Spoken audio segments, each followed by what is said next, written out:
दोस्तों, स्वागत है आपका अपना चैनल टीचिंग करियर सेंटर में। तो चलिए, जिस तरह हमने आपको बताया था कि ज्ञान बिंदु में जो है पूरा जो है अभी जो है न्यू प्रैक्टिस सेट चालू हुआ है और ये जो है बिहार पुलिस के लिए चलाया गया था। और आज जो है हम लोग टेस्ट नंबर 1 को देखने वाले हैं, क्योंकि कल इसका जो है प्रैक्टिस सेट हुआ था और एक दिन बाद इसका डिस्कशन किया जाएगा। ठीक है, तो आपको जो है इसका PDF हम टेलीग्राम लिंक पर भेज दिए थे। उम्मीद है कि आप लोगों ने बना लिए होंगे। तो चलिए मिलाइए कि देखिए आपने इसमें कितना नंबर कर पाए। अगर इसमें आपका 60+ नंबर स्कोर आ रहा है तो आपकी तैयारी बहुत ज़्यादा बेहतरीन है और आप एग्जाम में बेहतर कर सकेंगे।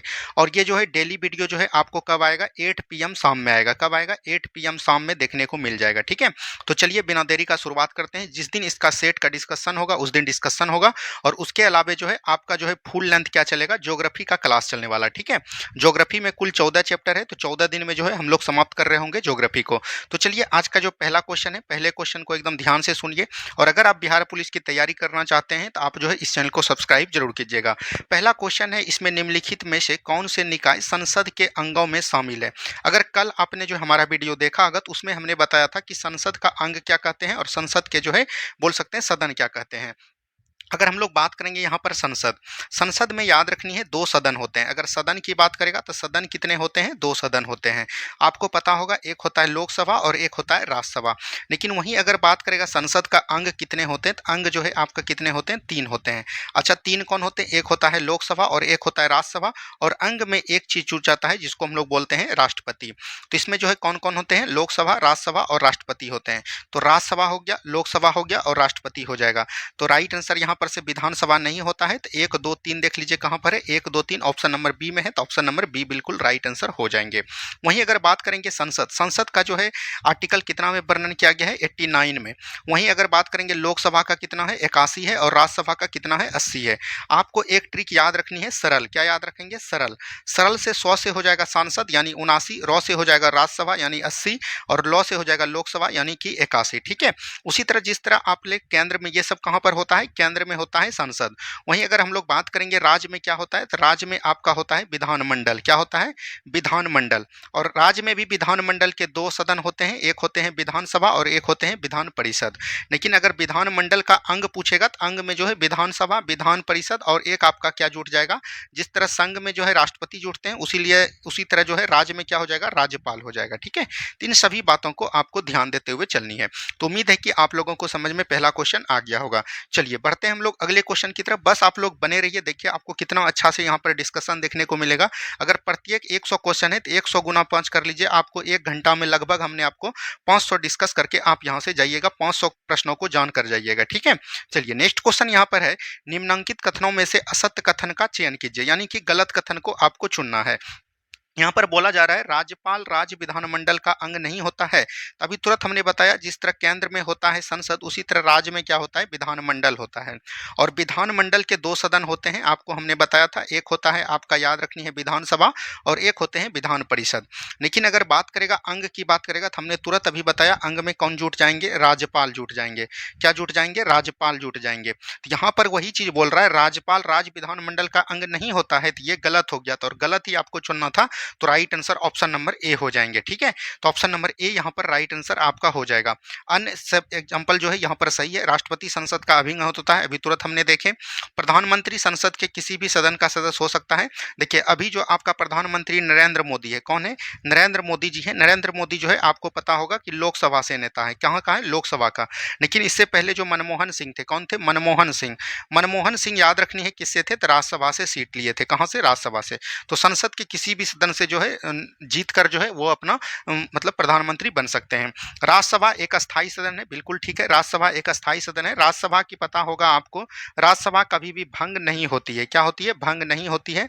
लेकिन याद रखनी है इसका 1/3 सदस्य जो है प्रत्येक जो है 2 वर्ष पर क्या होते हैं? सेवामुक्त हो जाते हैं। ठीक है, चलिए आगे की बात करेंगे हम लोग। नेक्स्ट क्वेश्चन यहाँ पर दिया गया है। नेक्स्ट क्वेश्चन है, भोपाल गैस त्रासदी निम्न में से किस गैस के फैलाव से कारण हुई थी? अगर हम लोग बात करेंगे भोपाल गैस त्रासदी जो हुआ था ये कब हुआ था, तो याद रखनी है 3-4 दिसंबर को हुआ था। और ये कब हुआ था? 1984 में हुआ था। और ये कहाँ पर हुआ था? तो याद रखनी है मध्य प्रदेश में हुआ था। ठीक है, और इसमें जो किस गैस का रसाव हुआ था, तो मिथाइल आइसोसानाइट। क्या बोलेंगे? मिथाइल आइसोसानाइट आपका राइट आंसर हो जाएंगे, ऑप्शन नंबर सी हो जाएंगे। ठीक है, अगर बात करेगा ये जो है कौन सा कंपनी था, तो याद रखनी है है यूनियन यूनियन कार्बाइड कंपनी था। क्या बोलेंगे? यूनियन कार्बाइड कंपनी जो था, इसी के द्वारा ये जो है रिसाव हुआ था और इसमें जो है कई लोग घायल भी हो चुके थे और कई लोगों की मृत्यु भी हो चुकी थी। तो ऑप्शन नंबर सी एकदम याद रखिएगा, वीवीआई प्रश्न कई बार एग्जाम में पूछे जा चुके हैं। ठीक है, चलिए आगे की बात करेंगे हम लोग। नेक्स्ट क्वेश्चन यहाँ पर है, निम्नलिखित संस्थाओं में महिलाओं के लिए आरक्षण का प्रावधान किया गया। अगर बात करेंगे महिलाओं का आरक्षण जो है पंचायती राज में है और नगर पालिका में है। 3 और 4 देख लीजिए कहाँ पर हो जाएगा, केवल 3 और 4 हो जाएगा, ऑप्शन नंबर बी हो जाएंगे।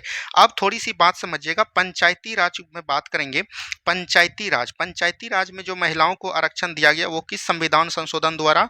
तो 73वां संविधान संशोधन 1992 के द्वारा। ठीक है, और नगर पालिका में जो दिया गया महिलाओं को आरक्षण वो दिया गया 74वां संविधान संशोधन 1992 के द्वारा। तो ये दोनों बात को एकदम ध्यान दीजिएगा।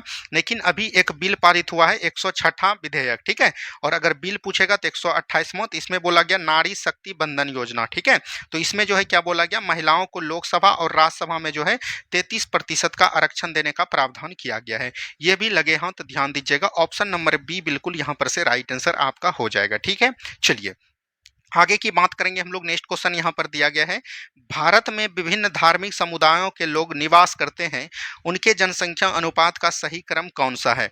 अगर हम लोग बात करेंगे सबसे भारत में सबसे अधिक कौन हो जाएगा? हिंदू हो जाएगा। हिंदू के बाद आपका क्या होता है? मुस्लिम होता है। क्या होता है? मुस्लिम। जब अंग्रेज आए तो अंग्रेज ने किसको मिलाया? तो याद रखनी है ईसाई। ईसाई के बाद आपका क्या हो जाएगा? सिख हो जाएगा। और सिख के बाद कौन हो जाएगा? बौद्ध हो जाएगा। कौन हो जाएंगे? बौद्ध हो जाएंगे। और बौद्ध के बाद कौन हो जाएगा? जैन हो जाएगा। तो इस तरह से आप एकदम याद रखनी है, हिंदू, मुस्लिम, ईसाई, सिख, बुद्ध, जैन। तो इसको मिला लीजिए। देखिए हिंदू मुस्लिम तो इसमें नहीं है, ईसाई के बाद ईसाई, यहाँ पर ईसाई नहीं है तो इसको काट दीजिए। ईसाई है, ईसाई, ईसाई के बाद सिख भी है, दोनों ठीक होगा, बौद्ध होगा। तो ऑप्शन नंबर सी बिल्कुल यहाँ पर से राइट आंसर आपका हो जाएगा। और इस तरह का प्रश्न आपके एग्जाम में ढेरों सारा पूछा जाता है। ठीक है, चलिए बढ़ेंगे हम लोग अगले सवाल की तरफ। नेक्स्ट क्वेश्चन को ध्यान से देखिए, अपराधों के लिए दोष सिद्धि के संबंध में संरक्षण का अधिकार हमें किस अनुच्छेद के अंतर्गत प्राप्त हुआ है? अगर बात करेंगे दोष सिद्धि के विरुद्ध संरक्षण, काफी बार हमने बता दिया है, अनुच्छेद 20 में होता है। कहां पर देखने को मिलता है? अनुच्छेद 20 में देखने को मिलता है। वहीं अगर बात करेंगे अनुच्छेद 21 में क्या है? प्राण एवं दैहिक स्वतंत्रता। क्या बोलेंगे? प्राण एवं दैहिक स्वतंत्रता कहां पर देखने को मिलता है? दैहिक स्वतंत्रता। ये जो है आपका कहां पर? अनुच्छेद 21 में। अनुच्छेद 19 के 4 में क्या है? घूमने की आज़ादी है। क्या करेंगे? भारत के किसी भी राज्य में जो है आप घूम सकते हैं, घूमने की आज़ादी। अनुच्छेद 2 में क्या वर्णन किया गया है? याद रखनी है, किसी भी राज्य को, किसी भी देश के सीमा को जो है भारत में शामिल कर सकते हैं। ये चीज़ किसमें बोला गया? अनुच्छेद 2 में बोला गया है। और ये एक प्रकार का अनुच्छेद 20 में जो है दोष सिद्धि के विरुद्ध संरक्षण की बात किया गया है। तो ऑप्शन नंबर ए बिल्कुल राइट आंसर हो जाएगा। और ये जितने भी आर्टिकल है 20, 21, 19, ये सभी एक प्रकार का क्या है? मौलिक अधिकार है। क्या हो जाएगा? मौलिक अधिकार हो जाएंगे। ठीक है, ये भी लगे हां तो ध्यान दीजिएगा। अच्छा, मौलिक अधिकार का जो है प्रावधान हमारे देश में कहां से लिया गया है? तो अमेरिका से लिया गया है। कहां से लिया गया है? अमेरिका से लिया गया है। अच्छा, अमेरिका से जो लिया गया है किस भाग में जोड़ा गया है? तो भाग 3 में जो है मौलिक अधिकार का वर्णन है। ठीक है, अनुच्छेद की बात करेगा तो अनुच्छेद 12 से लेकर 35 तक प्रावधान किए गए हैं। चलिए आगे की बात करेगा। नेक्स्ट क्वेश्चन यहाँ पर दिया गया है, धर्मनिरपेक्षता पंथ निरपेक्षता का भारतीय संदर्भ में कौन सा है? अगर बात करेंगे अनुच्छेद 42वां संविधान संशोधन होता है 1976 में, और इसके द्वारा जो है प्रस्तावना में क्या बोलेंगे? प्रस्तावना में जो है 3 शब्द को जोड़ा गया। एएसपी इसका ट्रिक है, अखंडता, समाजवाद और धर्मनिरपेक्ष या पंथ निरपेक्ष बोल सकते हैं। तो इसमें जो है इसका धर्मनिरपेक्ष का मतलब होता है कि भारत में जो है कोई भी धर्म का जो है कानून नहीं है, धर्म के बारे में कोई भी लेना देना नहीं है, राज्य का धर्म से कोई लेना देना नहीं। यही राइट आंसर हो जाएगा। धर्मनिरपेक्षता का मतलब हुआ कि किसी भी धर्म को बढ़ावा नहीं दिया जाएगा। ठीक है, ऑप्शन नंबर ए बिल्कुल यहां पर से राइट आंसर आपका हो जाएगा। ठीक है, चलिए बढ़ेंगे हम लोग अगले सवाल की तरफ। नेक्स्ट क्वेश्चन है, निम्नलिखित में से कौन सा कथन असत्य है, यानी कि यहाँ पर गलत आपको चुनना है। तो देख लीजिए ऑप्शन में क्या क्या है। 1960 में बंबई से अलग कर महाराष्ट्र और गुजरात बनाए गए। देखिए एक समय था 1960 में, 1960 में जो है क्या हुआ? याद रखनी है, बंबई था। बंबई को जो है अलग कर इसमें क्या बनाया गया? एक महाराष्ट्र को निर्माण किया गया, और एक की बात करेंगे तो एक आपका गुजरात बनाया गया। क्या बनाया गया? गुजरात। उसके बाद याद रखनी है 1963 में जो है किसका निर्माण किया गया? नागालैंड का निर्माण किया गया। क्या बोलेंगे? नागालैंड नागालैंड का निर्माण किया गया। उसके बाद 1966 में जो है किसका निर्माण किया गया, हरियाणा का निर्माण किया गया। किसका बनाया गया, राज्य बनाया गया, हरियाणा का। उसके बाद बात करेंगे 1972 में जो है 3 राज्यों का गठन किया गया, तो उसमें याद रखनी है, एक आपका हो जाएगा मणिपुर, क्या हो जाएगा, मणिपुर हो जाएगा, और एक आपका हो जाएगा मेघालय, क्या बोलेंगे, मेघालय हो जाएगा, ठीक है, और एक आपका हो जाएगा त्रिपुरा। ये तीनों राज्यों का गठन कब किया, 1972 में। उसके बाद एक होता है 1975, 1975 में जो है सिक्किम राज्य का गठन किया गया, क्या बोलेंगे, सिक्किम राज्य का गठन किया गया। 1975 के बाद अगर बात करेंगे हम लोग, 1975 के बाद 1987 आता है, और 1987 में 3 राज्यों का गठन किया गया, अरुणाचल प्रदेश, और हो जाएगा गोवा, और याद रखनी है आपका हो जाएगा मिजोरम, क्या हो जाएगा, मिजोरम हो जाएगा, ठीक है। 1987 में ये चीज़ प्रावधान किया गया। उसके बाद 2000 में जो है 3 राज्यों का गठन किया गया। एक जो है 1 नवंबर 2000 को किसका निर्माण किया गया, छत्तीसगढ़ का, ठीक है। उसके बाद 9 नवंबर, याद रखनी है, 9 नवंबर 2000 को किसका निर्माण किया गया, तो याद रखनी है ये किया गया उत्तराखंड से अलग होकर किसका निर्माण किया गया, यूपी से जो है उत्तराखंड का निर्माण किया गया। और 9 नवंबर को छत्तीसगढ़, और एक बात करेंगे 15 नवंबर को जो है अलग और बिहार से अलग होकर किसका निर्माण किया गया, झारखंड का निर्माण किया गया। उसके बाद एक और किया गया 2014 में, 2014 को याद रखनी है, इसमें जो निर्माण किया गया, तेलंगाना का निर्माण किया गया। किसका निर्माण किया गया, तेलंगाना। तो इतना राज्य का गठन किया है हमने, सभी बातों को यहाँ पर बताने का प्रयास किया। उम्मीद है कि आप लोगों को समझ में आ गया। तो ये तो ऑप्शन सही है, लेकिन इसमें गलत को चुनना है, तो देख लेते हैं। आगे ऑप्शन दिया गया है, मणिपुर से अलग करके 1972 में मेघालय राज्य बना। देखिए, मणिपुर से अलग नहीं हुआ, मेघालय राज्य जो अलग हुआ है ये असम से हुआ है। कहाँ से हुआ है, असम से। तो राइट आंसर यही हो जाएगा, क्योंकि ये गलत है। नागालैंड राज्य 1963 में बता दिया, मिजोरम और अरुणाचल प्रदेश 1987 में वजूद में आए। ये सभी कथन सही है, बल्कि ऑप्शन नंबर बी आपका बिल्कुल गलत है, ठीक है, और यही आपका राइट आंसर हो जाएगा। चलिए आगे की बात करेंगे। नेक्स्ट क्वेश्चन है, शाह जांच आयोग गठित किया गया। देखिए, शाह जांच आयोग का गठन की बात करेगा तो ये जो है आपातकाल के दौरान जो गतिविधियों की जांच करने हेतु इसका गठन किया गया। ये भी लगे हों तो ध्यान दीजिएगा। अगर हम लोग बात करेंगे यहाँ पर आपातकाल, अच्छा, आपातकाल की चर्चा जो है भारतीय संविधान के किस भाग में वर्णन है। अगर भाग पूछेगा तो भाग हो जाएगा आपका 18। अच्छा, अगर आर्टिकल पूछेगा, आर्टिकल अगर पूछेगा तो भाग में आपातकाल जो है कितने प्रकार के होते हैं, 3 प्रकार के होते हैं। एक आपका होता है राष्ट्रीय आपातकाल, क्या बोलेंगे, राष्ट्रीय आपातकाल। एक आपका होता है राष्ट्रपति शासन, क्या बोलेंगे, राष्ट्रपति शासन। और एक आपका होता है वित्तीय आपातकाल, क्या बोलेंगे, वित्तीय। राष्ट्रीय आपातकाल की चर्चा भारतीय संविधान के 352 में है, राष्ट्रपति चर्चा 356 में है, और वित्तीय आपातकाल की चर्चा 360 में है। अगर हम लोग बात करेंगे राष्ट्रपति आपातकाल जो है अभी तक भारत में कितने बार लगे हैं, कई बार लग चुके हैं। सबसे पहला जो 1951 में लगा था वो कहाँ पर लगा था, पेप्सो में लगा था। और पेप्सो हम लोग किसको बोलते हैं, पंजाब को बोलते हैं।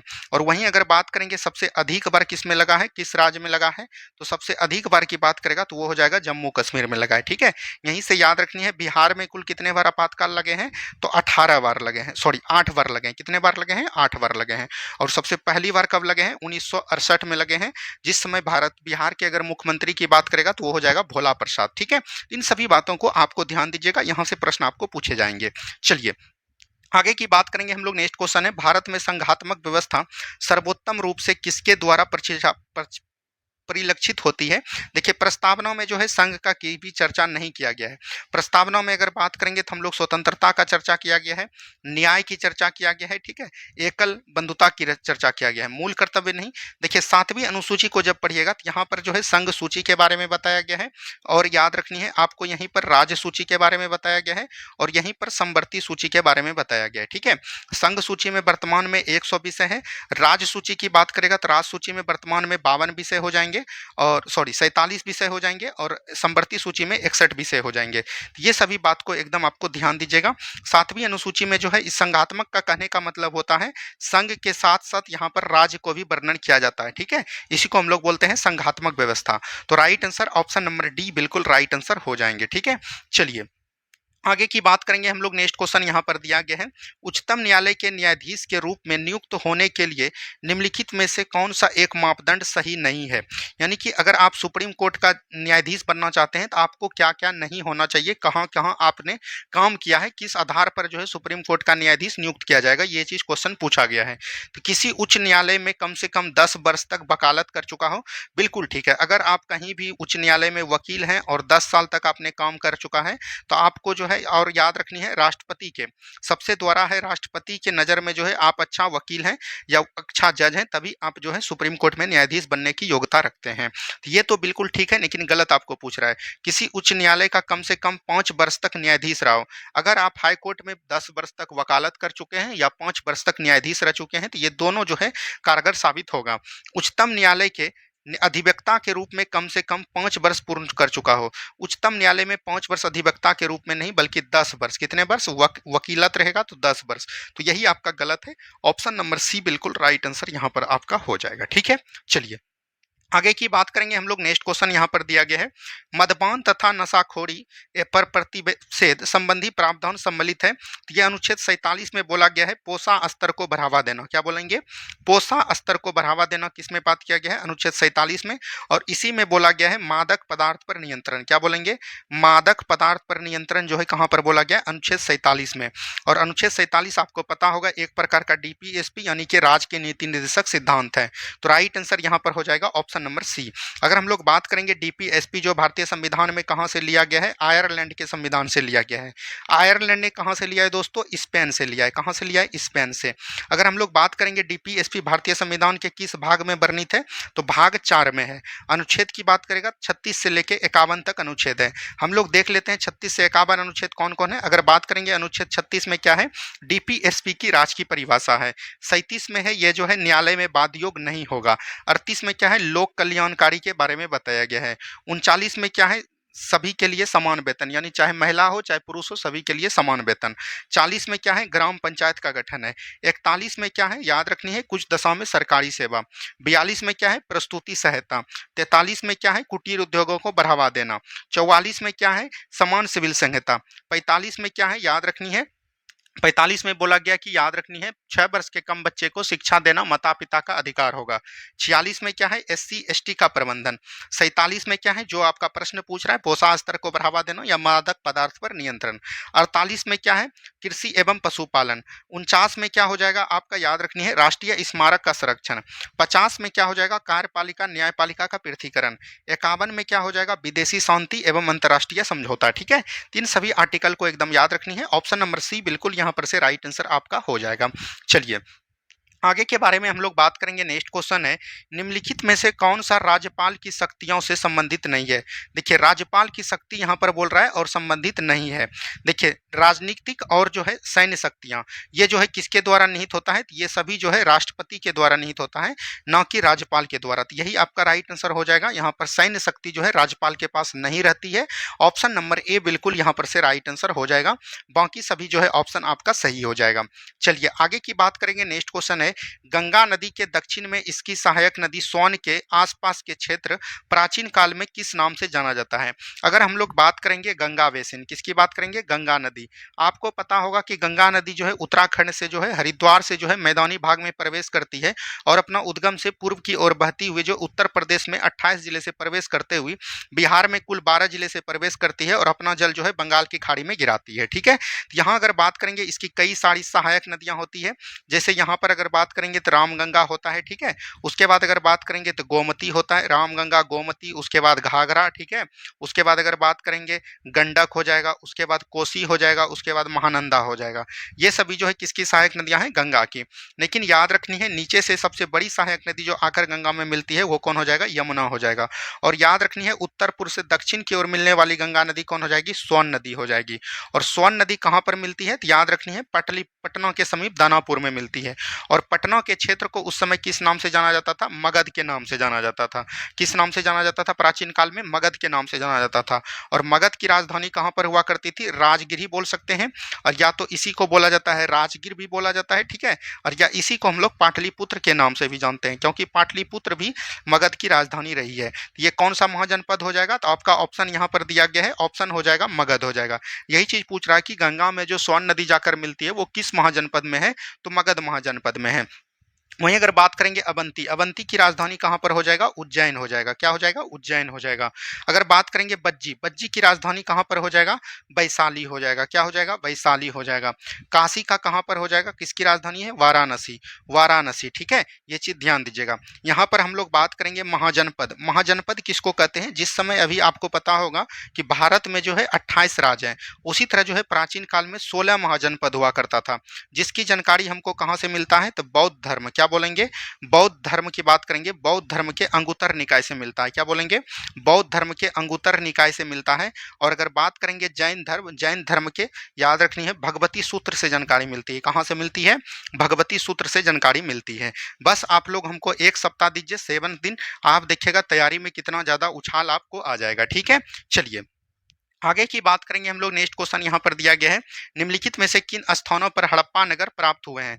देखिए पाकिस्तान सिंध से जो है क्या प्राप्त हुए हैं? मोहनजोदड़ो हुए हैं। कहाँ हुए हैं? मोहनजोदड़ो। ठीक है, अगर बात करेंगे गुजरात से क्या प्राप्त मिले हैं? लोथल मिले हैं, धोलावीरा मिले हैं।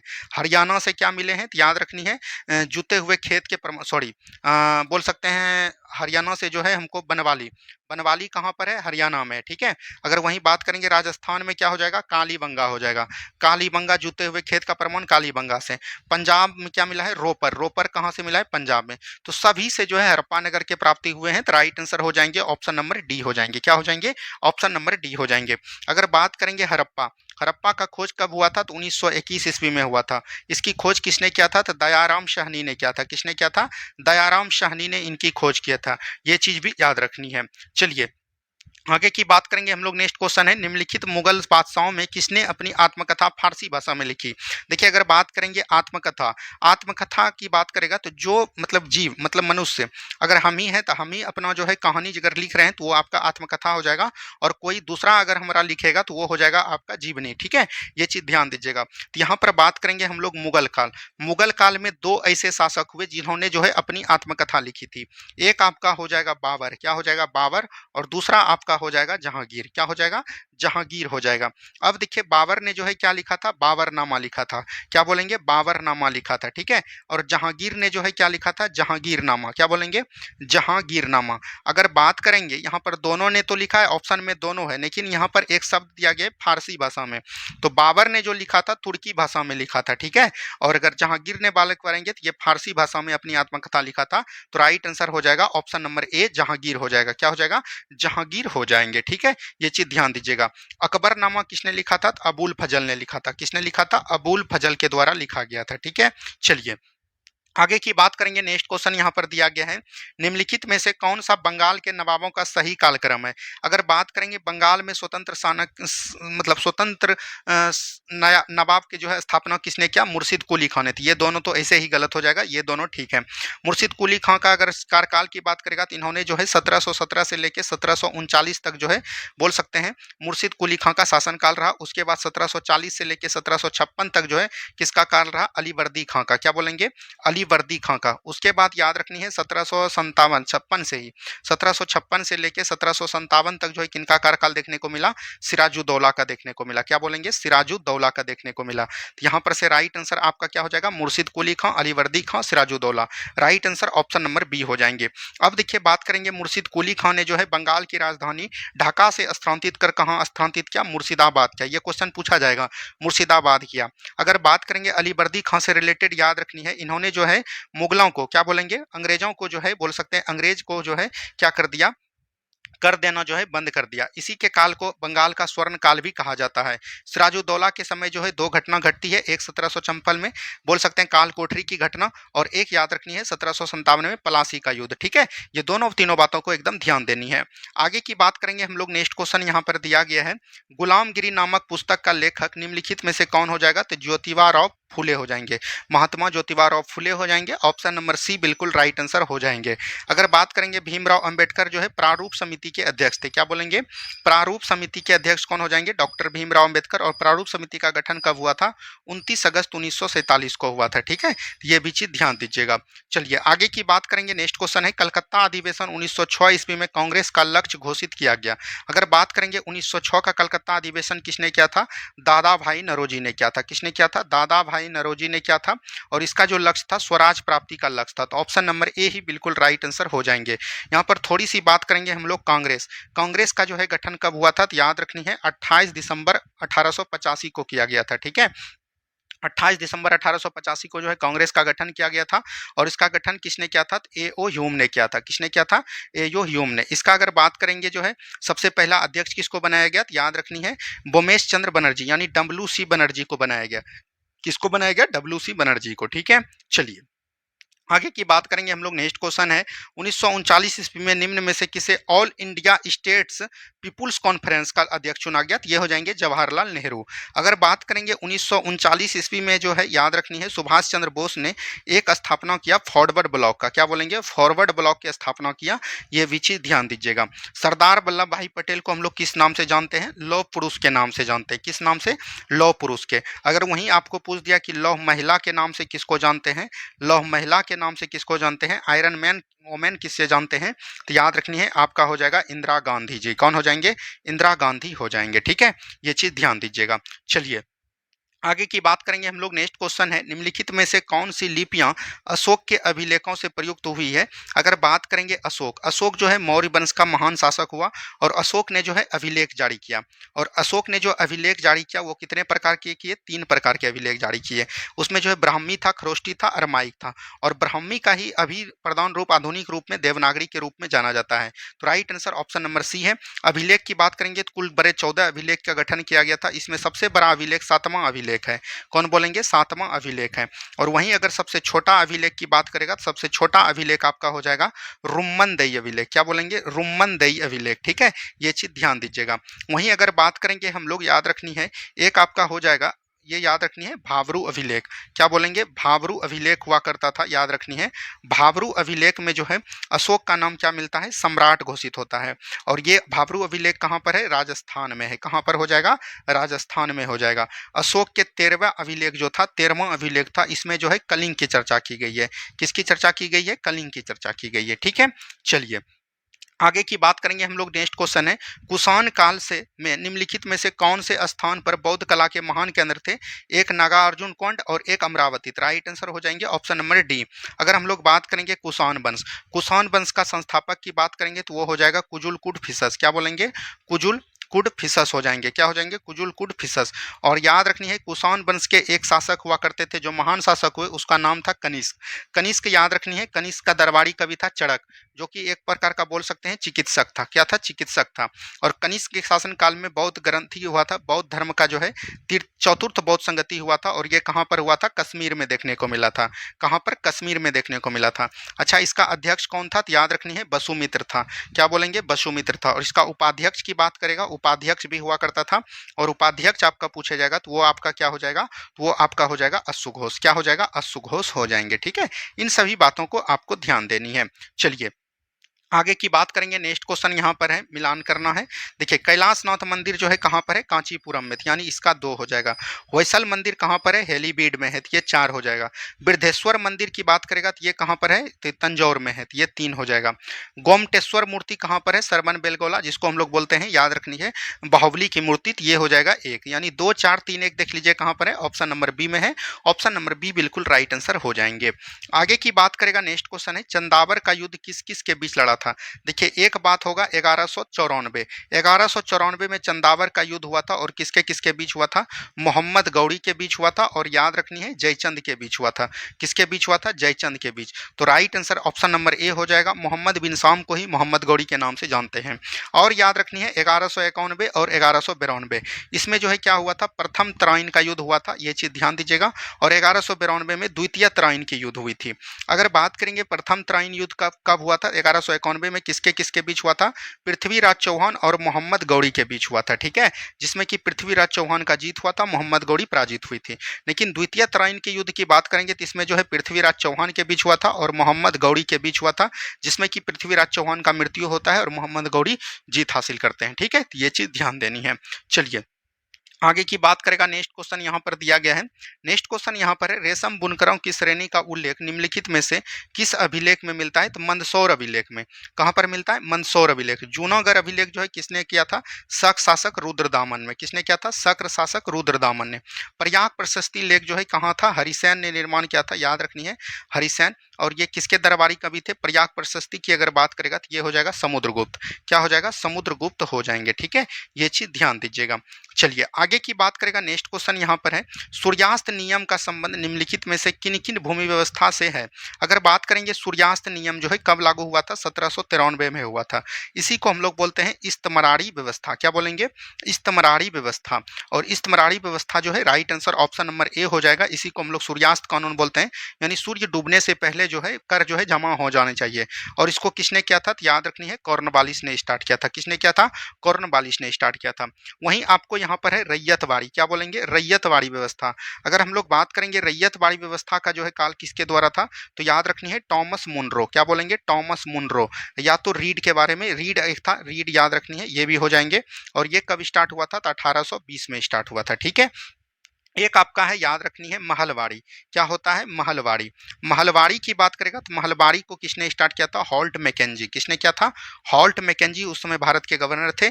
और ये कब स्टार्ट हुआ था? 1822 में। तो इन सभी बातों को ध्यान दीजिएगा। चलिए आगे की बात करेंगे हम लोग। नेक्स्ट क्वेश्चन यहाँ पर दिया गया है, असहयोग आंदोलन के संदर्भ में निम्नलिखित कथनों में से कौन सा कथन सही नहीं है? अगर बात करेंगे हम लोग असहयोग आंदोलन, असहयोग आंदोलन स्टार्ट कब होते हैं? 1 अगस्त 1920 को। असहयोग आंदोलन महात्मा गांधी का एक सबसे बड़ा जन आंदोलन था। इसमें जो है महिलाओं, कृषक सभी ने भाग लिया था। लेकिन याद रखनी है, असहयोग आंदोलन के दौरान जो है चौड़ी चौड़ा कांड हो जाता है। और चौड़ी चौड़ा कांड कब होता है? 1922 ईस्वी में। इसके द्वारा जो है असहयोग आंदोलन को क्या कर लिया? वापस ले लिया गया था। अब हम लोग पढ़ते हैं कौन गलत है। फरवरी 1922 में हिंसा की एक घटना के कारण गांधी जी को असहयोग आंदोलन वापस लेना पड़ा, ये बिल्कुल ठीक है। असहयोग आंदोलन के कारण 1922 में गांधी जी के राजद्रोह के आरोप में गिरफ्तार कर लिया गया, ये भी बिल्कुल ठीक है। गिरफ्तार कर लिया था 6 वर्ष के लिए। ठीक है, लेकिन याद रखिएगा बाद के दिनों में 2 वर्ष में ही गांधी जी के अच्छे व्यवहार के कारण इनको छोड़ दिया गया। असहयोग आंदोलन में किसानों, श्रमिकों और कारीगरों ने भाग नहीं लिया था, यही आपका गलत हो गया। सभी ने भाग लिया था, यहाँ पर नहीं पूछ रहा है, यही आपका राइट आंसर हो जाएगा, ऑप्शन नंबर सी हो जाएंगे। ठीक है, चलिए आगे की बात करेंगे। नेक्स्ट क्वेश्चन यहाँ पर दिया गया है। नेक्स्ट क्वेश्चन है, 1896 में विवेकानंद ने रामकृष्ण मिशन की स्थापना की, जिसका प्रमुख उद्देश्य क्या था? अगर हम लोग बात करेंगे स्वामी विवेकानंद की, इसकी बात कर रहे हैं हम लोग, स्वामी विवेकानंद की बात कर रहे हैं। स्वामी विवेकानंद, याद रखनी है, इनके द्वारा 2 चीज याद रखनी है, एक 1893 और एक 1897। ठीक है, 96 97 जो भी बोल सकते हैं। 1893 में इन्होंने क्या किया? तो याद रखनी है, शिकागो में धर्म सम्मेलन हो रहा था। कहाँ पर? शिकागो के धर्म सम्मेलन में भाग लिया। और 1897 में इन्होंने रामकृष्ण मिशन की स्थापना किया। और रामकृष्ण मिशन जो है परमहंस इनके जो है गुरु थे। और रामकृष्ण मिशन की स्थापना करने के द्वारा इसका जो है शिक्षा एवं वैज्ञानिक के दृष्टिकोण को बढ़ावा देने के लिए रामकृष्ण मिशन की स्थापना किया। तो यहाँ पर हो जाएंगे भारत में पश्चात शिक्षा एवं वैज्ञानिक दृष्टिकोण का विकास करना, तो राइट आंसर ऑप्शन नंबर ए हो जाएंगे। अगर बात करेंगे स्वामी विवेकानंद का जो है बचपन का नाम क्या था, ये भी एग्जाम में पूछे गए क्वेश्चन है। अगर बचपन का नाम पूछेगा तो वो हो जाएगा आपका नरेंद्र दत्त। कौन हो जाएंगे? नरेंद्र दत्त हो जाएंगे। लेकिन याद रखनी है, इसको जो है विवेकानंद किसने बनाया? नरेंद्र दत्त का नाम विवेकानंद किसने किया? तो याद रखनी है, राजस्थान के महाराज थे खेतरी। राजस्थान का एक खेतरी का महाराज जो था वो कौन था? अजीत सिंह। कौन बोलेंगे? अजीत सिंह। अजीत सिंह ने जो है सबसे पहले इनको जो है नाम परिवर्तन करके इनका नाम जो है स्वामी विवेकानंद रखे थे। ठीक है, तो राइट आंसर ऑप्शन नंबर ए हो जाएंगे। चलिए आगे की बात करेंगे। नेक्स्ट क्वेश्चन है, अंटार्कटिका महाद्वीप के चारों ओर से घेरने वाली महासागर का क्या नाम है? दक्षिणी महासागर हो जाएगा, क्योंकि अंटार्कटिका नीचे है तो दक्षिणी महासागर इनको चारों तरफ से घेरेगी। आगे की बात करेंगे। नेक्स्ट क्वेश्चन है, उच्च ताप एवं दाब के कारण कौन सी शैल के आंतरिक चट्टान परिवर्तित हो सकती है? देखिए अगर बात करेंगे, यहाँ से जब लावा निकलेगा तो इससे जो है क्या होगा? आग्नेय चट्टान का निर्माण होगा। क्या होगा? आग्नेय चट्टान। आग्नेय चट्टान से जो है अवसादी चट्टान का निर्माण होगा। और अवसादी चट्टान से जो है रूपांतरित चट्टान का निर्माण होगा। किसका होगा? रूपांतरित चट्टान का निर्माण होगा। तो यहाँ पर आग्नेय और अवसादी दोनों हो जाएगा, ऑप्शन नंबर सी बिल्कुल राइट आंसर हो जाएंगे। ठीक है, चलिए आगे की बात करेंगे, नेक्स्ट क्वेश्चन है, निम्नलिखित में से किसका सागरीय जल की लवणता में सर्वाधिक योगदान है? तो ये हो जाएगा NaCl, जिसको हम लोग बोलते हैं साधारण लवण। लवणता की बात करेगा तो यहाँ पर नमक हो जाएगा, और इसको हम लोग साधारण लवण के नाम से भी जानते हैं, तो इसको हम लोग बोलते हैं सोडियम क्लोराइड। क्या बोलते हैं? सोडियम क्लोराइड बोलते हैं। ठीक है, चलिए आगे की बात करेंगे, बृहद ज्वार आने का सही स्थिति क्या है? देखिए, जब सूर्य, बोल सकते हैं सन हो जाएगा, और या पृथ्वी हो जाएगा, या तो बोल सकते हैं चंद्रमा, तीनों एक सीधा में हो जाएगा, तब हो जाएगा बृहद ज्वार। क्या हो जाएगा? बृहद ज्वार हो जाएगा। लेकिन याद रखनी है, सन हो जाएगा, पृथ्वी हो जाएगा, और यहाँ पर चंद्रमा यानी कि समकोण बना देगा, तब हो जाएगा आपका लघु ज्वार। ये दोनों बातों को एकदम ध्यान दीजिएगा, यहाँ से आपका सवाल पूछा जाता है। तो यहाँ पर बृहद ज्वार पूछा है, जब सूर्य, चंद्रमा तथा पृथ्वी तीनों एक सीध में हो, तो यही हो जाएगा राइट आंसर, ऑप्शन नंबर ए हो जाएंगे। ठीक है, चलिए आगे की बात करेंगे हम लोग। नेक्स्ट क्वेश्चन है, निम्नलिखित में से संयुक्त राज्य अमेरिका की मध्यवर्ती निम्न भूमिका के प्राकृतिक वनस्पति कौन सी है? तो ये हो जाएगा प्रेरिक घास। कौन हो जाएंगे? प्रेरिक घास हो जाएंगे। अच्छा, यहीं से याद रखनी है डाउन्स कहाँ का है, आपको याद रखनी है पुस्ताज कहाँ का हो जाएगा। ठीक है, और आप अगर जान सकते हैं पंपास कहाँ का हो जाएगा। ठीक है, पंपास कहाँ का हो जाएगा? डाउन्स आपका हो जाएगा ऑस्ट्रेलिया का। कहाँ पर हो जाएगा? ऑस्ट्रेलिया का। पुस्ताज कहाँ का हो जाएगा? हंगरी का हो जाएगा। पंपास कहाँ का हो जाएगा? अर्जेंटीना का हो जाएगा। क्या बोलेंगे? अर्जेंटीना का हो जाएगा। तो ये सभी बात को भी याद रखनी है, ये सभी घास के मैदान है। चलिए आगे की बात करेंगे। नेक्स्ट क्वेश्चन है, निम्नलिखित में से कौन सा कथन सही नहीं है यानी कि गलत है? पाक जलसंधि एवं मन्नार की खाड़ी श्रीलंका को भारत से अलग करती है। बिल्कुल ठीक है, यहाँ गलत चुनना है। महाबेली गंगा श्रीलंका की सबसे लंबी नदी है। बिल्कुल ठीक है, क्योंकि आपको पता होगा श्रीलंका जो है आंसू का देश में है, आंसू का आकार है, इसी ये इसको हम लोग बेली गंगा के नाम से जानते हैं। कोलंबो एक समुद्रीय पतन है जो श्रीलंका के पूर्वी तट पर स्थित है। यही गलत हो जाएगा। कोलंबो एक समुद्रीय पतन है, लेकिन श्रीलंका के पूर्वी नहीं बल्कि पश्चिमी तट पर है। कहाँ पर है? पश्चिमी तट पर है। तो यही आपका गलत हो जाएगा। तो right answer option number C हो जाएंगे। ठीक है, चलिए नेक्स्ट क्वेश्चन है, निम्नलिखित में से हिमालय के किस भाग को आंतरिक हिमालय के नाम से जाना जाता है? देखिए, आंतरिक हिमालय हो जाएगा, या इसी को हम लोग महान हिमालय के नाम से जानते हैं, या इसी को हम लोग बृहद हिमालय के नाम से जानते हैं, या इसी को हम लोग हिमाद्री हिमालय के नाम से भी जानते हैं। ये सभी हम लोग किसको बोलते हैं? बृहद हिमालय या महान हिमालय को बोलते हैं। तो ऑप्शन नंबर बी बिल्कुल राइट आंसर आपका हो जाएगा। ठीक है, चलिए आगे के बारे में हम लोग बात करेंगे। नेक्स्ट क्वेश्चन यहाँ पर है, मेघालय के पठार को 3 भागों में बांटा गया है, गारो, खासी, जयंतिया, पहाड़ी। इसका विभाजन का आधार है, यहाँ पर जनजाति, जहाँ पर जो भी पहाड़ी है, जो भी जनजाति वहाँ पर रहता था, जनजाति के नाम पर ही पहाड़ी रखा गया। जैसे अगर हम लोग बात करेंगे अबोर, क्या बोलेंगे? अबोर। उसके बाद बात करेंगे मिशमी। ठीक है, उसके बाद बात करेंगे पटकाई बुम। ये सभी जो है कहाँ का हो जाएगा? अरुणाचल प्रदेश का हो जाएगा। ठीक है, उसके बाद हम लोग बात करेंगे मिकिर। ठीक है, उसके बाद बात करेंगे रेगमा, उसके बाद बात करेंगे भूबन।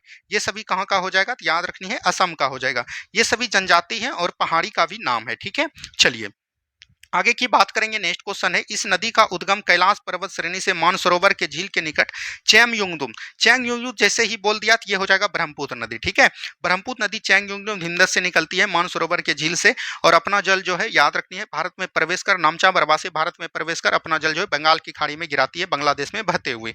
ब्रह्मपुत्र नदी को अलग अलग जगह पर अलग अलग नाम से जाना जाता है। जैसे तिब्बत में इनको हम लोग किस नाम से जानते हैं, उसके बाद असम में किस नाम से जानते हैं, उसके बाद अरुणाचल प्रदेश में किस नाम से जानते हैं, उसके बाद अगर बात करेगा बांग्लादेश में किस नाम से जानते हैं। यहीं से ज्यादातर प्रश्न आपको पूछे जाते हैं। अगर बात करेंगे तिब्बत में हम लोग इसको किस नाम से जानते हैं? सांगपो नदी के नाम से जानते हैं। असम में बात करेगा तो ब्रह्मपुत्र नदी के नाम से जानते हैं। अगर अरुणाचल प्रदेश में बात करेगा तो दिहांग नदी के नाम से जानते हैं। बांग्लादेश में अगर बात करेगा तो जमुना नदी के नाम से जानते हैं। ब्रह्मपुत्र नदी की कुल लंबाई कितनी है? 2900 किलोमीटर है। कितनी है? 2900 किलोमीटर है। इसकी कई सारी सहायक नदियां हैं, जैसे हो जाएगा पैनगंगा। ठीक है, सॉरी पैनगंगा नहीं होगा, जैसे हम लोग बोल सकते हैं कामेंग। क्या बोलेंगे? कामेंग हो गया। उसके बाद बात करेंगे मानस हो जाएगा। उसके बाद अगर बात करेंगे लोहित हो जाएगा। उसके बाद बात करेंगे धनसिरी, सुबनसिरी। ये सभी जो है ब्रह्मपुत्र की सहायक नदियां हैं। चलिए आगे की बात करेंगे। नेक्स्ट क्वेश्चन यहाँ पर है, निम्नलिखित में से कौन सा कारक भारत के उत्तर पश्चिम भाग शीत ऋतु में होने वाली वर्षा के लिए उत्तरदायी है? अगर हम लोग बात करेंगे, ये हो गया उत्तर, ये आपका हो गया पूरब। ठीक है, और ये आपका हो जाएगा दक्षिण, और ये आपका हो जाएगा पश्चिम। यहाँ पर बोल रहा है कि उत्तर पश्चिम, तो ये आपका हो जाएगा उत्तर पश्चिम। यहाँ पर जो बारिश होगा वो किसके द्वारा होता है? पश्चिमी विक्षोभ के द्वारा होता है। किसके द्वारा? पश्चिमी विक्षोभ के द्वारा होता है। और अगर बात करेंगे तो ये जो है रबी फसल के लिए ज्यादा लाभदायक होता है। रबी फसल में कौन कौन होते हैं? आपका हो जाएगा गेहूं हो जाएगा, चना हो जाएगा, सरसों हो जाएगा, मटर हो जाएगा। ये सब एक प्रकार का रबी फसल है। तो यहाँ पर से हो जाएगा पश्चिमी विक्षोभ। ठीक है, ऑप्शन नंबर डी हो जाएंगे। आगे की बात करेगा। नेक्स्ट क्वेश्चन है, व्यक्ति वस्तुओं को देख पाता है जब। अगर किसी भी चीज को आप देखना प्रतीत करते हैं तो वहां पर आपको पहले प्रकाश देना पड़ेगा। तो बस जब व्यक्ति की आंखों पर प्रकाश पड़े नहीं, जब प्रकाश वस्तु पर पड़े आंखों की तरफ आए, तो ऑप्शन नंबर सी बिल्कुल राइट आंसर हो जाएंगे। ठीक है, चलिए आगे की बात करेगा। अंत श्वसित वायु यानी कि श्वसित मतलब सांस जो खींचते हैं, उच्च वासिस वायु यानी कि सांस जब छोड़ते हैं तो ऑक्सीजन की मात्रा अगर बात करेंगे हम लोग, ऑक्सीजन ऑक्सीजन जो हमारे वायुमंडल में कितना है 21%। तो हम लोग जो सांस लेते हैं वो कितना लेते हैं 21%, लेकिन जब सांस छोड़ते हैं तो उसमें कितना छोड़ते हैं 16.4%। तो राइट आंसर ऑप्शन नंबर ए हो जाएगा। ठीक है, चलिए आगे की बात करेगा। चिकित्सक हृदय स्पंदन को मापने के लिए निम्नलिखित में से किस यंत्र का प्रयोग करते हैं? तो इलेक्ट्रोकार्डियोग्राफ यानी कि ईसीजी।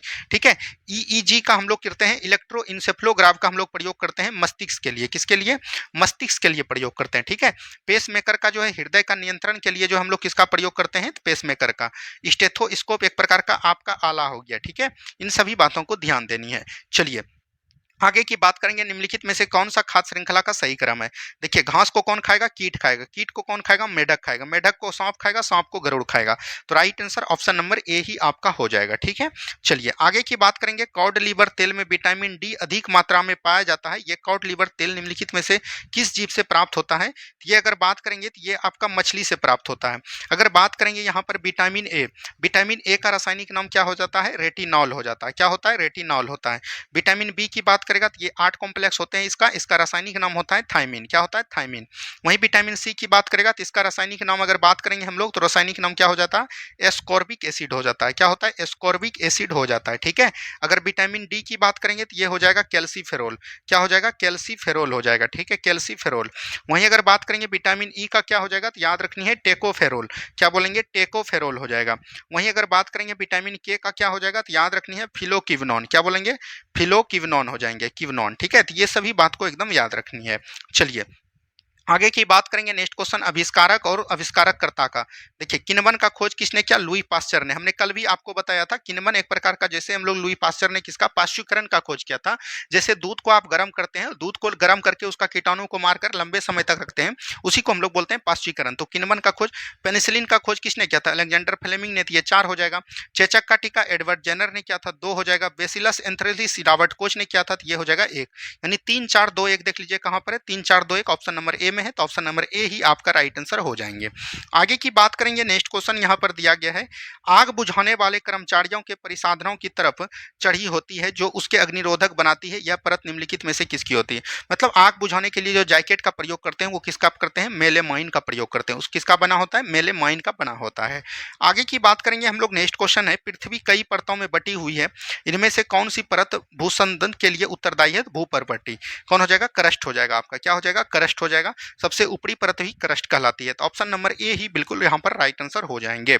चलिए आगे की बात करेंगे। पौधों के तनों की परिधि में वृद्धि निम्नलिखित में से किसके कारण? देखिए तनों की वृद्धि अगर पूछेगा तो यहाँ पर मोटाई की बात करेगा, और मोटाई की बात करेगा तो ये हो जाएगा कैम्बियम। क्या बोलेंगे? कैम्बियम उत्तक हो जाएगा। इसी को हम लोग बोलते हैं पार्श्ववाचकीय उत्तक। तो right answer option number B हो जाएंगे। अगर लंबाई में वृद्धि होगा तो वो आपका हो जाएगा शीर्षक विभाजकीय उत्तक। ठीक है, इसी को हम लोग प्रथम विभाजकीय उत्तक बोलते हैं और पार्श्ववाचकीय उत्तक को द्वितीयक विभाजकीय उत्तक बोलते हैं। अंतर्वेशी जैसे मान के चलिए ये पौधा है। ठीक है, ये आपका पौधा हो जाएगा। तो यहाँ से जो डार निकलेगा, यहाँ पर जो जोर होगा उसी को हम लोग बोलते हैं अंतर्वेष्टि विभाजीय उत्तर, इंटरसेलुलर मेरिस्टेमेटिक। ठीक है, चलिए आगे की बात करेंगे। निम्नलिखित में से कौन सा युग्म रबी खरीफ की फसल का सही युग्म नहीं है? देखिए गेहूं हो गया रबी, धान खरीफ ये तो है। उड़द और सोयाबीन ये एक प्रकार का जायद फसल है। यही राइट आंसर हो जाएंगे। ऑप्शन नंबर बी हो जाएंगे। आगे की बात करेगा। नेक्स्ट क्वेश्चन है। जल की कठोरता के लिए निम्नलिखित में से कौन सा तत्व उत्तरदायी है? जल की कठोरता के लिए यहाँ पर पूछ रहा है। कैल्शियम हो जाएगा और मैग्नीशियम हो जाएगा। Right answer option number B हो जाएंगे। क्या हो जाएंगे? Right answer option number B हो जाएंगे। आगे की बात करेगा। नेक्स्ट क्वेश्चन है। निम्नलिखित में से कौन सा आहार नाल का सबसे लंबा भाग है? सबसे लंबा भाग क्या हो जाएगा आपका? छोटी आंत हो जाएगा। क्या हो जाएगा? छोटी आंत। छोटी आंत को हम लोग हिंदी में क्या बोलते हैं? क्षुद्रांत बोलते हैं। छोटी आंत के कितने भाग होते हैं? 3 भाग होते हैं। अच्छा कौन कौन होते हैं तो आपको पता रहनी चाहिए। एक होता है आपका डेडुनम। क्या होता है? डेडुनम। उसके बाद होता है आपका जेजुनम। क्या होता है? जेजुनम। और एक आपका होता है इलियम। क्या होता है? इलियम होता है। इन तीनों चीज को एकदम ध्यान दीजिएगा। ठीक है, चलिए नेक्स्ट क्वेश्चन देखिए, हाइड्रोजन बम निम्नलिखित में से किस सिद्धांत पर आधारित है? कोई भी बम रहेगा तो वो एक प्रकार का बोल सकते हैं हाइड्रोजन बम रहे, और एक होता है आपका परमाणु बम। परमाणु बम अगर बात करेगा तो परमाणु बम जो है विखंडन पर आधारित है, नाभिकीय विखंडन पर आधारित है, और हाइड्रोजन बम की बात करेगा तो वो जो है नाभिकीय संलयन पर आधारित हो जाएगा। और बम रहेगा तो वो एक प्रकार का अनियंत्रित होगा। क्या होगा? अनियंत्रित होगा। ठीक है, तो यहाँ पर देख लीजिए, अनियंत्रित संलयन अभिक्रिया हो जाएगा। Right answer option number B हो जाएंगे। ठीक है, चलिए आगे की बात करेंगे। नेक्स्ट क्वेश्चन है, कैल्शियम तथा मैग्नीशियम निम्नलिखित में से किस ब्लॉक के तत्व हैं? तो एस ब्लॉक के तत्व हैं। आपको पता होगा, ऑप्शन नंबर ए बिल्कुल राइट आंसर हो जाएंगे। आगे की बात करेगा। नेक्स्ट क्वेश्चन है, निम्नलिखित में से ऐसी कौन सी अभिक्रिया है जिसमें ऑक्सीकरण एवं उपचयन दोनों साथ साथ हो? तो उसको हम लोग बोलते हैं रेडॉक्स अभिक्रिया। क्या बोलते हैं? रेडॉक्स अभिक्रिया बोलते हैं। देखिए, ऑक्सीकरण किसको बोलते हैं? ऑक्सीजन से ऑक्सीजन याद रखनी है, ऑक्सीजन मतलब कि O2 का हटना, इसको हम लोग बोलते हैं O2 का जुटना ऑक्सीकरण, और O2 का हटना इसको बोलते हैं अवकरण। ठीक है, ये सभी चीज को एकदम ध्यान दीजिएगा। ये केमिस्ट्री का है, रासायनिक अभिक्रिया हम जब पढ़ाएंगे आपको तो वहां पर टोटल चीज बताएंगे। चलिए आगे की बात करेंगे। निम्नलिखित युग्मों पर विचार कीजिए। कंकाल पेशियां, देखिए अनैच्छिक पेशी और ऐच्छिक पेशी। सबसे पहले समझिए, अनैच्छिक एक प्रकार का होता है, यह प्रकार का एक उत्तक है अनैच्छिक पेशी, और एक आपका होता है ऐच्छिक पेशी। देखिए, ऐच्छिक पेशी किसको बोलते हैं? जो हमारे मतलब कि बोल सकते हैं हमारे मन के मुताबिक काम करें। जैसे आपका हाथ, हाथ को जिधर चाहिएगा उधर घुमा लीजिएगा तो एक प्रकार का ऐच्छिक पेशी हो गया। जैसे आपका हृदय हो गया, हृदय एक प्रकार का बोल सकते हैं अनैच्छिक पेशी है, आपको कंट्रोल नहीं है उस पर। हृदय को अगर बोलिएगा कि आप रुक जाइए तो वो नहीं रुकेगा। लेकिन हाथ हो गया, पैर हो गया, ये सब जो है ऐच्छिक पेशी है, इसको जिधर चाहें जब चाहें हम लोग रोक सकते हैं। तो कंकाल पेशियां आपका एक प्रकार का बोल सकते हैं हाथ पैर हुआ, तो हाथ प्रकार एक अनैच्छिक पेशी है, ये गलत हो गया। अतरंग पेशियां, ये भी ऐच्छिक पेशी नहीं हो जाएगा बल्कि अनैच्छिक पेशी हो जाएगा। हृदय पेशियां जो है ऐच्छिक पेशी नहीं बल्कि अनैच्छिक पेशी होगा। तो यहाँ पर बोल रहा है कि सुमेलित नहीं है, तो 1 2 3 तीनों सुमेलित नहीं है। ठीक है, चलिए आगे की बात करेंगे। ओम के नियम संबंध निम्नलिखित में से, तो ओम भी बराबर क्या होता है? आई आर होता है। यहाँ पर देखिए उल्टा लिख दिया है, भी बराबर आर आई, कोई दिक्कत नहीं है, ऑप्शन नंबर ए हो जाएंगे। आगे की बात करेगा। नेक्स्ट क्वेश्चन है, निम्नलिखित में से कौन सा विकल्प तरंगदैर्घ्य का बढ़ता हुआ प्रदर्शित करता है? कल भी हमने बताया था। तो सबसे पहले क्या होता है? गामा होता है। गामा के बाद क्या होता है? अल्फा होता है। अल्फा के बाद क्या होता है? परावैंगनी किरण होता है। क्या होता है? परावैंगनी किरण होता है। उसके बाद क्या होता है? दृश्य प्रकाश होता है। क्या बोलेंगे? दृश्य प्रकाश होता है। उसके बाद क्या होता है? अवरक्त किरण होता है। क्या होता है? अवरक्त किरण होता है। ठीक है, अवरक्त किरण के बाद अगर बात करेंगे बोल सकते हैं सूक्ष्म किरण होता है। कौन होता है? सूक्ष्म किरण। और सूक्ष्म किरण के बाद आपका लास्ट में कौन होता है? रेडियो तरंग होता है। क्या होता है? रेडियो तरंग। और अगर बात करेंगे, ये जो है तरंगदैर्घ्य का सबसे बढ़ता हुआ क्रम है, तरंगदैर्घ्य का सबसे बढ़ता हुआ क्रम, और इसी का उल्टा हो जाता है आवृत्ति। तो यहाँ पर देख लीजिए, गामा हो गया, एक्स हो गया, अवरक्त हो गया, रेडियो हो गया। तो right answer option number B हो जाएंगे। ठीक है, चलिए आगे की बात करेंगे। डीएनए में निम्नलिखित में से कौन सा क्षार उपस्थित नहीं है? यूरेसिल। यूरेसिल जो है आरएनए का भाग है, ये भी चीज ध्यान दीजिएगा। Right answer option number D हो जाएंगे। आगे की बात करेंगे। जब प्रकाश की पथ पर अपारदर्शी अत्यंत छोटी वस्तु को रख दिया जाता है तो प्रकाश सरल रेखा में चलने की बजाय इसके किनारे मुड़ जाता है। देखिए, यहाँ से कोई भी प्रकाश चल रहा था, यहाँ पर कोई चीज रख दिया तो यहाँ पर से मुड़ गया, इसको हम लोग बोलते हैं प्रकाश का विवर्तन। ऑप्शन नंबर ए बिल्कुल राइट आंसर हो जाएगा। ठीक है, चलिए आगे की बात करेंगे हम लोग। नेक्स्ट क्वेश्चन यहाँ पर है, प्रकाश के क्वांटम सिद्धांत के अनुसार प्रकाश की प्रकृति न तो कण के समान होती है न ही तरंग के समान। Right answer option number C हो जाएंगे। आगे की बात करेंगे। नेक्स्ट क्वेश्चन है, कैन बेतवा नदी जोड़ो परियोजना के शिलान्यास समारोह के दौरान किस पूर्व प्रधानमंत्री की 100वीं जयंती मनाई गई? ये अटल बिहारी वाजपेयी हो जाएगा। ठीक है, Atal Bihari Vajpayee, option number C बिल्कुल राइट आंसर हो जाएंगे। अगर बात करेंगे भारत के प्रधानमंत्री सबसे पहले कौन थे? जवाहरलाल नेहरू थे। कौन हो जाएगा? जवाहरलाल नेहरू हो जाएंगे। ठीक है, ये चीज भी याद रखनी है। चलिए आगे की बात करेंगे। भारत और किस देश के बीच संयुक्त सैन्य अभ्यास साइक्लोन, साइक्लोन की बात करेगा तो ये मिस्र के साथ हुआ है। ऑप्शन नंबर बी हो जाएंगे। नेक्स्ट क्वेश्चन है, माधव राष्ट्रीय उद्यान जिसे मार्च 2025 में टाइगर रिजर्व घोषित किया गया था, मध्य प्रदेश के किस जिले में स्थित है? तो ये जो है ग्वालियर में हो जाएगा। कहां पर हो जाएगा? ग्वालियर में नहीं, ये शिवपुरी में होगा। ठीक है, right answer option number B हो जाएंगे। अगर बात करेंगे भारत का 98वां टाइगर रिजर्व किसको बनाया गया? माधव को बनाया गया। ठीक है, ये भी चीज ध्यान दीजिएगा। भारत में टैगोर प्रोजेक्ट कब आया था? तो 1973 में आया था। ये भी चीज ध्यान दीजिएगा, टाइगर प्रोजेक्ट। ठीक है, टाइगर प्रोजेक्ट कब आया था? 1973 में आया था। अच्छा, टाइगर मैन ऑफ इंडिया के नाम से किसको जानते हैं? टाइगर मैन ऑफ इंडिया के नाम से जानते हैं कैलाश सांखली को। किसको जानते हैं? कैलाश सांखले को जानते हैं। ठीक है, ये भी चीज ध्यान देनी है। चलिए आगे की बात करेगा, नेक्स्ट क्वेश्चन है, मार्च 2025 में भारत द्वारा शुरू किए गए ऑपरेशन ब्रह्मा। ऑपरेशन ब्रह्मा जो म्यांमार था ना, म्यांमार में जो भूकंप आया था वहीं पर बचाने के लिए जो है ये चलाया गया था। तो यहाँ पर देखिए भूकंप के बाद म्यांमार को राहत सहायता पहुंचाना, right answer option number B हो जाएंगे। आगे की बात करेगा, नेक्स्ट क्वेश्चन, अप्रैल 2025 में संसद के बजट सत्र के दौरान मध्य रात्रि के गर्मागर्म बहस के बाद कौन सा प्रमुख विधेयक पारित हुआ है? तो ये जो है वक्फ विधेयक पारित हुआ है और इसका विरोध किसने किया था? मुस्लिम लोगों ने जो है इनका विरोध किया था। ठीक है, चलिए आगे की बात करेगा, नेक्स्ट क्वेश्चन, गीता और नाट्यशास्त्र को यूनेस्को में memory of the world register के किस तारीख को शामिल किया गया? 17 अप्रैल 2025 को तारीख किया गया, ऑप्शन नंबर सी हो जाएंगे। आगे की बात करेगा, कैलाश मानसरोवर यात्रा 30 जून 2025 से फिर से शुरू होगी। तीर्थ यात्रा चीन में प्रवेश करने वाली किस दर्रा से उपयोग करेगी? तो लिपुलेख दर्रा। लिपुलेख दर्रा कहां पर हो जाएगा? उत्तराखंड में हो जाएगा। कहां पर हो जाएगा? उत्तराखंड में। नाथुला दर्रा कहां पर हो जाएगा? सिक्किम में हो जाएगा। कहां पर हो जाएगा? सिक्किम में। रोहतांग दर्रा कहां पर हो जाएगा? हिमाचल प्रदेश में हो जाएगा। ठीक है, जलेपला दर्रा कहां पर हो जाएगा? आपका सिक्किम में हो जाएगा। ठीक है, हमने दर्रा का बहुत ही ट्रिक से आपको बताने का प्रयास किया है, तो आप लोग एक बार जाके देख लीजिएगा, सभी दर्रा आपको याद हो जाएंगे।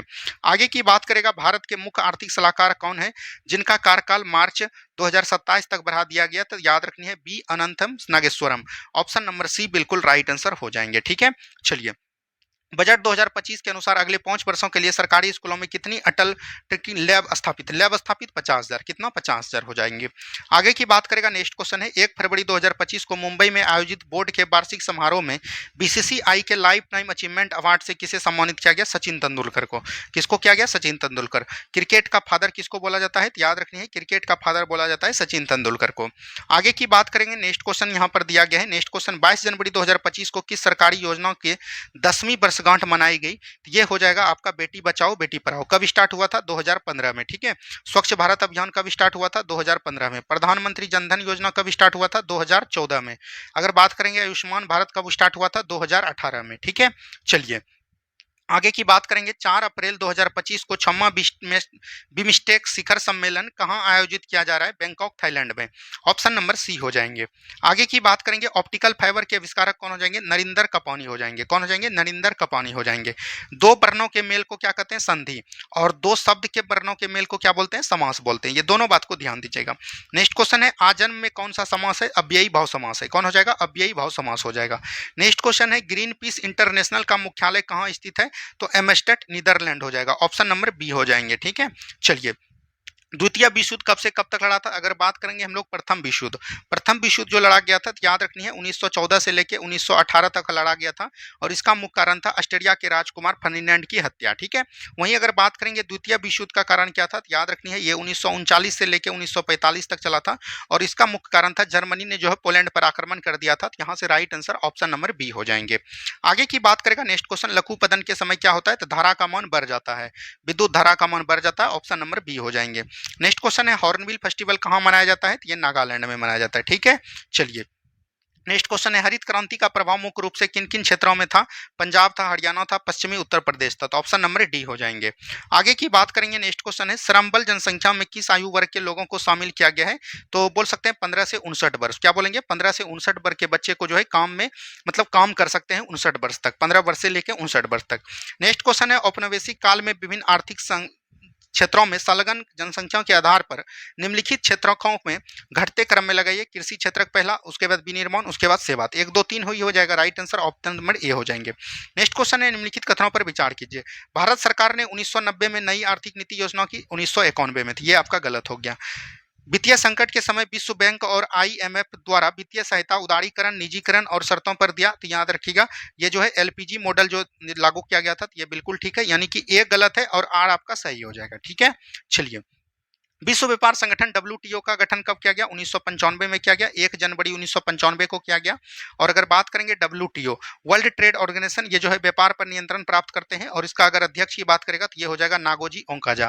क्या बोलेंगे? नागोजी ओंकाजा इबेला जो है इनका क्या हो जाएगा? अध्यक्ष हो जाएगा। और इसका हेडक्वार्टर की बात करेगा तो ये हो जाएगा जनेवा में। इसका पूर्ववर्ती नाम अगर पूछेगा तो ये हो जाएगा गेट। क्या बोलेंगे? गेट। इसका स्थापना कब किया गया था?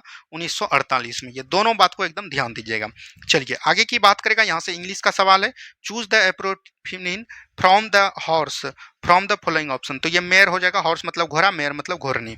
आगे की बात करेगा, नेक्स्ट क्वेश्चन, इसका जो राइट आंसर हो जाएगा डार्कनेस हो जाएगा। ठीक है, चलिए नेक्स्ट क्वेश्चन की बात करेगा, इसका जो हो जाएगा न्यूक्लियस हो जाएगा। आगे की बात करेगा, कवि प्रिया का रचनाकार कौन हो जाएंगे? केशव दास हो जाएंगे। कौन हो जाएंगे? केशव दास इनकी जो है रचनाकार हो जाएंगे कवि प्रिया का। यहाँ पर दिया गया है Keshav Das, right answer option number C हो जाएंगे। आगे की बात करेगा बैडमिंटन के खेल में महिलाओं के लिए उबेर कप, कौन हो जाएंगे? उबेर कप, याद रखनी है। आगे की बात करेगा, नेक्स्ट क्वेश्चन है, यदि एक घन का आयतन 1728, यहाँ से मैथ का क्वेश्चन है, 9 क्वेश्चन मैथ का है, आप लोग बना लीजिएगा, इसका आंसर भी आपको हम प्रोवाइड करवा देंगे, ठीक है। तो आपको कैसा लगा आज का वीडियो? ये डेली वे में चाहिए नहीं चाहिए ये भी कमेंट करनी है। उम्मीद है कि हमने हमारा 100% दिया, उम्मीद है कि आप लोगों को ठीक ही लगा होगा। तो कैसा रहा? और कल जिस दिन जो है आपका एक दिन टेस्ट होता है, एक दिन डिस्कशन होगा, तो जिस दिन आपका टेस्ट का डिस्कशन नहीं होगा उस दिन आपको हम लोग ज्योग्राफी को समाप्त कर रहे होंगे 10 से 12 दिन में, ठीक है। तो चलिए मिलते हैं हम लोग कल के वीडियो में। जय हिंद, जय भारत, धन्यवाद।